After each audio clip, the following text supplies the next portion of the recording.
Rasulullah pernah sampaikan ada dua pekerjaan yang mulia karena dari 9 Syederalun, Himpunan Pengusaha Muda Indonesia atau HIPMI Aceh mendorong para pengusaha muda agar bisa memperoleh kemudahan dalam meraih permodalan. Pasalnya, modal menjadi faktor utama dalam membangun usaha.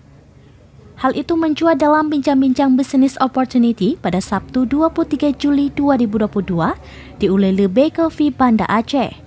Bincang bisnis itu mengangkat tema peluang bisnis dan solusi pembiayaan produktif untuk pengusaha muda. Hadir sejumlah tokoh politik hingga pengusaha, seperti Wakil Ketua DPRA Safarudin, Ketua Bidang 2 BPP HIPMI Anggawira, Ketua HIPMI Aceh Rida Mafdul atau Gidong. Hadir juga para pengusaha HIPMI Aceh serta para ketua HIPMI Kabupaten Kota di Aceh. Melalui bincang-bincang tersebut, HIPMI Aceh ingin mendorong agar ada kemudahan para pengusaha muda dalam permodalan dan mengakses perbankan. Karena selama ini pengusaha muda memiliki banyak karya dan ide-ide kreatif, namun sering terkendala dengan modal. HIPMI Aceh berharap pengusaha muda terus bertambah dan dapat menumbuhkan ekonomi Aceh. Kegiatan hari ini merupakan business opportunity di mana kolaborasi program antara bidang 2 BPP HIPMI dengan bidang 2 BPD HIPMI Aceh. Di sini kita khususkan mengenai pembiayaan dan peluang bisnis untuk pengusaha muda.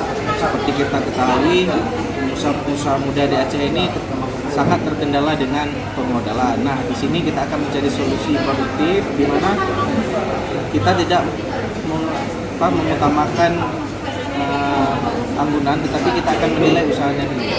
Bisa jadi dengan usahanya kita lebih menjadikan usaha ini sebagai modal awal. Jadi bukan anggunannya yang lebih dinilai, tetapi usahanya. Pengusaha 15 tahun yang lalu sekarang itu jauh lebih mudah. Faktanya seperti itu.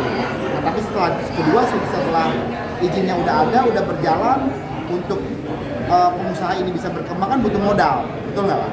Butuh modal itu. Nah, terkadang kendala tadi yang kita dapatkan dari teman-teman di BPD HIPMI Aceh dan BPC, wah kalau kita mengakses perbankan ini persyaratannya rumit, harus ada jaminan ya tuh ya. Misalnya kita memilih agunan, kita memilih 100 juta, harus punya agunan 150 juta gitu. Dari Banda Aceh, Muhammad Nasir, Serambion TV.